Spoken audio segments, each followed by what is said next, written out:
third KBYP video in the grounding series using NEC 2011. This one will get into, as explained in the end of the last video, 250.114 equipment connected by cord and plug. This is a very important paragraph. And to understand this and realize this covers our ham radio equipment, our rigs, our toasters, our mixers, our clothes dryers plug into the wall with a cord and plug. They plug into a receptacle. That's, instead of being hardwired in like maybe a big outdoor HVAC package unit, that's hardwired. Cord and plug often implies portable. To understand this and to understand grounding, even for 60 cycle, requires that we go back to 1920. And I promise you that the 20 or 30-year-old electrician down the street that's not a ham doesn't understand this. There are a lot of hams that don't know this. I probably wouldn't know it, except I spent a huge amount of time doing electronic service of equipment from basically the 60s through the early 90s. And I got to see every kind of, basically every kind of consumer equipment design there is. 250.114 equipment connected by cord and plug under any of the conditions described, yada yada yada. Exposed, normally non-current carrying metal parts of cord and plug equipment shall be connected to the equipment grounding conductor. Your electric dryer has 240 heating element. The dryer is grounded. That's a very important exception to some other kind of equipment. Why? Because if the classical failure of the heating element short into the pan occurs and that chassis isn't grounded, you're dead. Because that low resistance heating element will be connected to the chassis, and you walk over in a wet basement in your bare feet and touch that cabinet and they'll pick you up on the floor. Now that may seem to contradict 250.24A5, which says don't ground normally current carrying metal parts. That's a tongue twister. It's very important here to explain the difference, and this book doesn't do it, and your electrician won't know this, so I'm going to explain it to you, like Ricky Ricardo said. In the 1920s, basically everything was battery operated. Transmitters were spark gap, battery operated, grounded antenna. That was state of the art. After the vacuum tube was invented and AC mains power came along, when tube plate voltages exceeded about 170 volts DC, which is about the max that can be had from a single diode and a capacitor filtered line derived power supply. That means that the electricity comes right from the AC line through a rectifier to a filter capacitor and to the load. In that case, about the maximum DC voltage is around 170. Many tube plates operate on more voltage than that, so transformers are required. Transformers give some isolation. In contradiction to what some fool on YouTube said, getting two cheap transformers from Radio Shack and putting them back to back is not an isolation transformer. An isolation transformer has specially separated, specially designed insulated windings to minimize leakage current to a safe level. The average transformer in an old TV, for example, may have some isolation as a function of the transformer windings being separated, but there's a lot of leakage between the two. That is not an isolation transformer, and please don't confuse the two, because it can be shocking if you do. That transformer gives a degree of isolation between the AC line and the chassis, so that if you're touching ground and touching the chassis, you don't get lit up like a Christmas tree or die. Generally, you won't die. 110 is fairly tame. 240 and up, I start getting nervous. Through the vacuum tube days, there were generally three kinds of equipment. There was transformer drive power supplies. There were, for some radio sets, for some stereo sets, there were line drive supplies right from the AC line with shock hazards inside.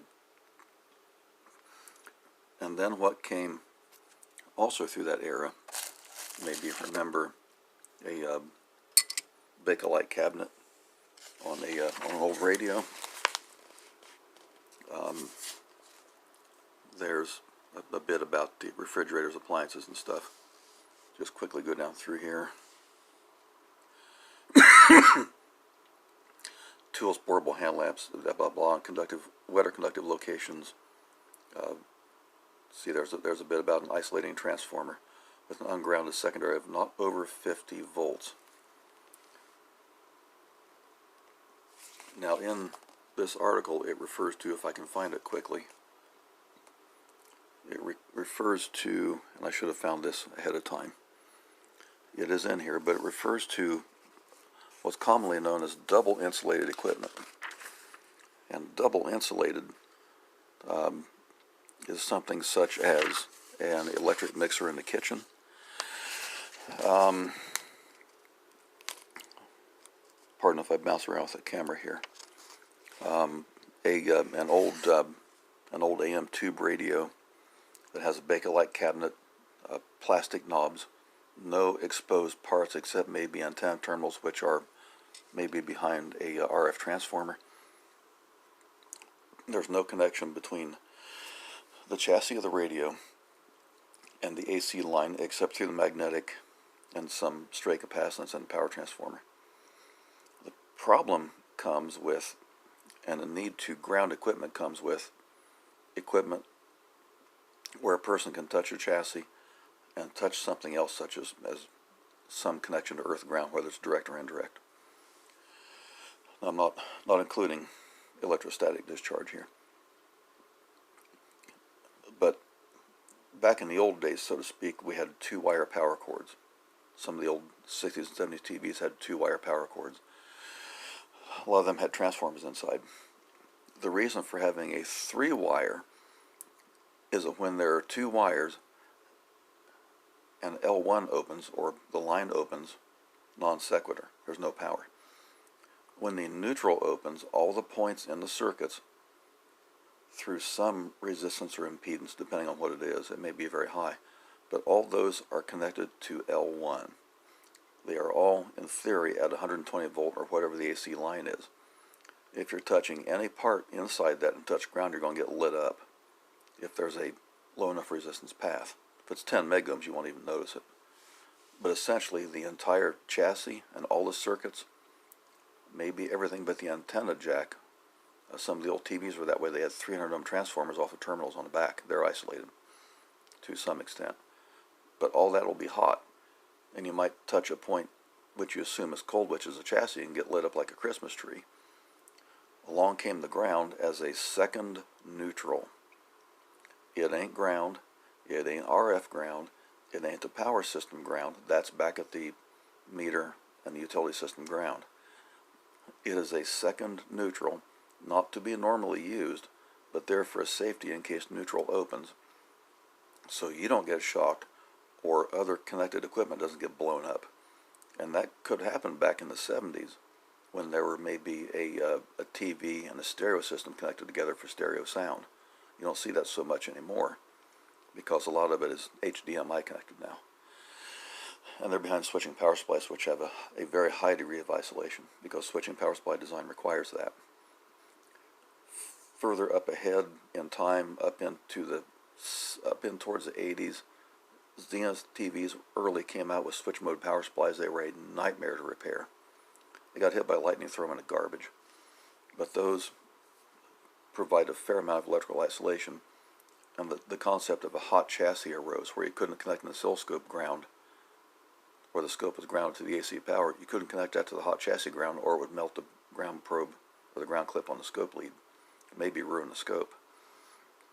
So that is where grounding came from, and it's important to realize in that context that that ground that your TV set is plugged into is not a lightning ground. It's just for a safety, and the 120 feet of number 12 wire between that TV and that ground rod at the house is not an effective path for lightning grounding under any circumstance. So don't assume that it's something that it isn't. End of video 3.